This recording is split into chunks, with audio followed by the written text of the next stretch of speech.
నువ్వు నిజంగా దేవుడివైతే నిరూపించు. నా సహనానికి కూడా ఒక హద్దు ఉంటుంది. అప్పుడు ఎక్కడికి పోయింది ఈ న్యాయం? గట్టిగా నవ్వాడు. నీకు సిగ్గుగా అనిపించదా? ఇక చాలు. శ్రీకృష్ణుడు సుదర్శన చక్రాన్ని శిశుపాలుడిపైకి వదిలాడు. పడ్డాయి. భూమి కంపించింది.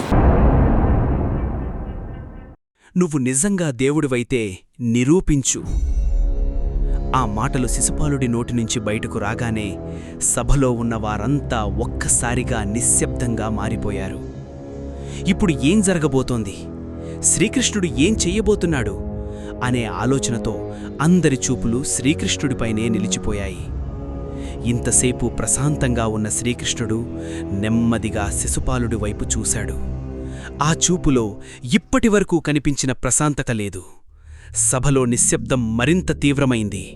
ఇక శ్రీకృష్ణుడు ఏం చెయ్యబోతున్నాడో అందరూ ఎదురుచూస్తూ చూశారు.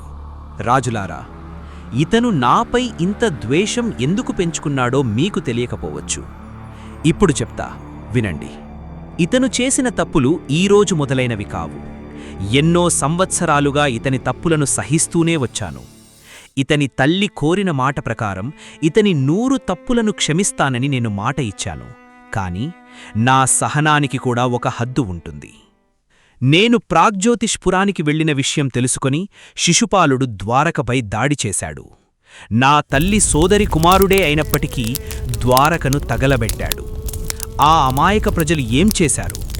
వాళ్ళు ఎంత నష్టపోయారో, ఎంత వేదన అనుభవించారో ఇతనికేం తెలుసు? న్యాయం ధర్మం గురించి ఇన్ని మాటలు మాట్లాడుతున్నాడు కదా, అప్పుడు ఎక్కడికి పోయింది ఈ న్యాయం? నేను లేని సమయం చూసి ద్వారకపై దాడి చెయ్యడం ఎంతవరకు న్యాయం? మేము అతనికి ఎప్పుడూ హాని చెయ్యాలని కోరుకోలేదు. అయినా అతను మాత్రం పదే పదే మా కీడునే కోరుకున్నాడు. శ్రీకృష్ణుడి మాటలు వింటున్న సభలోని రాజులంతా నిశ్శబ్దంగా శిశుపాలుడి వైపు చూశారు. అంతటితో అతని దుర్మార్గాలు ఆగిపోలేదు. ఒకసారి రైవతక పర్వతం వద్ద రాజు భోజుడు విహరిస్తున్న సమయంలో శిశుపాలుడు అక్కడికి వచ్చాడు. అక్కడున్న భోజుడి పరిచారకులపై దాడి చేశాడు. వారిలో చాలామందిని హతమార్చాడు. మరికొందరిని బంధించి తన రాజ్యానికి తీసుకెళ్లాడు. నా తండ్రి నిర్వహిస్తున్న అశ్వమేధ యాగాన్ని అడ్డుకోవడానికి సైనికుల రక్షణలో విడిచిన యజ్ఞాశ్వాన్ని కూడా శిశుపాలుడు దొంగిలించాడు. అంతటితో కూడా అతని దురాగతాలు ఆగలేదు. ద్వారక నుంచి సౌవీర దేశానికి వెళుతున్న వభ్రుని భార్యను ఆమెకు ఇష్టం లేకపోయినా బలవంతంగా తీసుకెళ్లాడు. అలాగే విశాల రాజకుమారి భద్రను కూడా కరూసరాజుతో వివాహం జరగాల్సి ఉండగా బలవంతంగా తీసుకెళ్లాడు.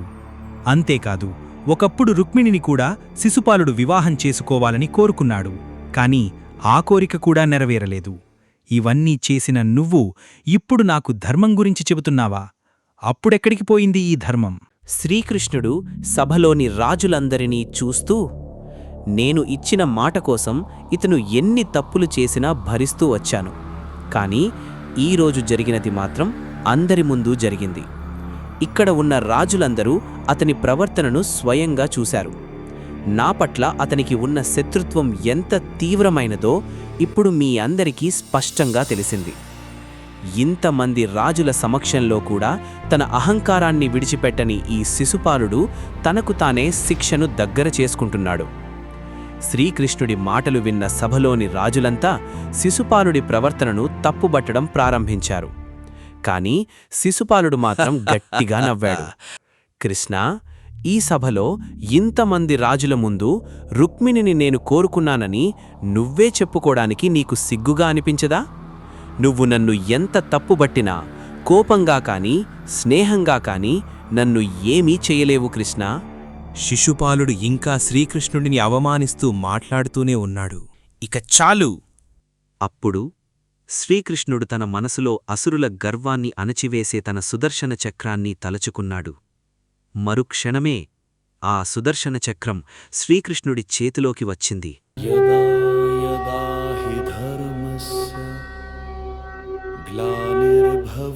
శ్రీకృష్ణుడు శిశుపాలుడు వైపు గంభీరంగా చూస్తూ, ఇంతవరకు నువ్వు చేసిన తప్పులన్నింటినీ సహిస్తూ వచ్చాను. ఈ రోజుతో నేను ఇచ్చిన నా మాట ప్రకారం నీ 100 తప్పులు పూర్తయ్యాయి. ఇక నీకు శిక్ష తప్పదు. ఈ రాజులందర్నీ చూసి గర్వంతో ఇంతవరకు మాట్లాడావు కదా, అదే రాజులందరి ముందు నిన్ను సంహరిస్తాను. నిన్ను ఎవరు రక్షిస్తారో నేను చూస్తాను అంటూ శ్రీకృష్ణుడు సుదర్శన చక్రాన్ని శిశుపాలుడిపైకి వదిలాడు. ఆ సుదర్శన చక్రం ఒక్కసారిగా వేగంగా తిరుగుతూ మరుక్షణంలోనే శిశుపాలుడి తలను ఛేదించింది. శిశుపాలుడి శరీరం పిడుగుపాటుకు గురైన పర్వతంలా నేలపై కూలిపోయింది. అక్కడ ఉన్న రాజులందరూ ఆ దృశ్యాన్ని చూస్తూ ఉండిపోయారు. అప్పుడే శిశుపాలుడి శరీరం నుంచి సూర్యుడిలా ప్రకాశించే ఒక దివ్యమైన శక్తి బయటకు వెలువడింది. ఆ శక్తి శ్రీకృష్ణుణ్ణి ఆరాధించి ఆయన శరీరంలోకి ప్రవేశించింది. అది చూసిన రాజులందరూ ఆశ్చర్యంతో నిశ్చేష్టులయ్యారు. అదే సమయంలో మేఘాలు లేని ఆకాశం నుంచి వర్షం కురిసింది. పిడుగులు పడ్డాయి. భూమి కంపించింది. సభలో ఉన్న వారందరూ జరిగిన ఆ అద్భుతాన్ని చూస్తూ మౌనంగా నిలిచిపోయారు. శిశుపాలుడు మరణించిన తర్వాత యుధిష్ఠిరుడు తన సోదరులను పిలిచి, శిశుపాలుడికి తగిన గౌరవంతో అంత్యక్రియలను వెంటనే నిర్వహించండి. యుధిష్ఠిరుడి ఆజ్ఞను పాండవులు వెంటనే పాటించారు. శిశుపాలుడి అంత్యక్రియలను తగిన గౌరవంతో నిర్వహించారు. ఆ తర్వాత యుధిష్ఠిరుడు అక్కడికి వచ్చిన రాజుల సమక్షంలో శిశుపాలుడి కుమారుడిని చేది రాజ్యానికి రాజుగా ప్రకటించాడు. శిశుపాలుడి మరణం తరువాత రాజసూయ మహాయాగం ఎటువంటి ఆటంకాలు లేకుండా కొనసాగింది. యాగానికి అవసరమైన సంపద, ధాన్యం, అన్నపానీయాలు సమృద్ధిగా ఉన్నాయి. శ్రీకృష్ణుడు తన సారంగధనుస్సు, సుదర్శన చక్రం, గదతో ఆ యాగాన్ని పూర్తయ్యే వరకు కాపాడుతూ ఉన్నాడు. చివరికి ధర్మరాజు యుధిష్ఠిరుడు ఆ మహాయాగాన్ని విజయవంతంగా పూర్తి చేశాడు. యాగం పూర్తయిన తరువాత అక్కడికి వచ్చిన క్షత్రియ రాజులందరూ యుధిష్ఠిరుడి వద్దకు వచ్చారు. ధర్మరాజా, నీకు మేలు కలిగింది. నీవు ఎంతో కష్టంతో సాధించగల సామ్రాజ్యాధికారాన్ని పొందావు.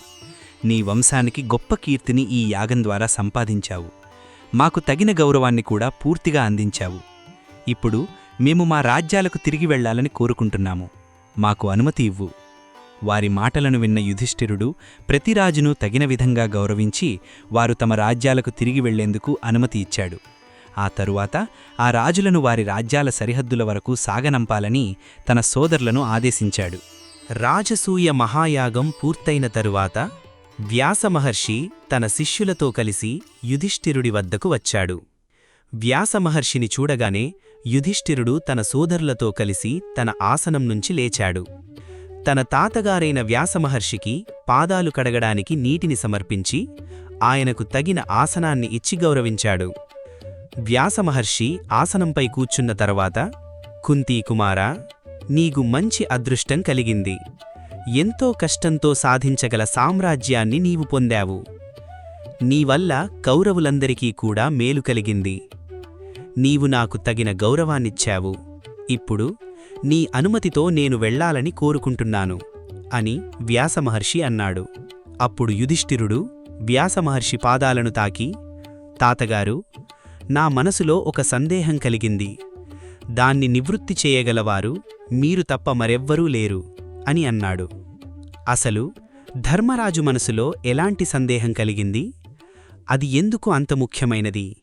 కొనసాగుతుంది.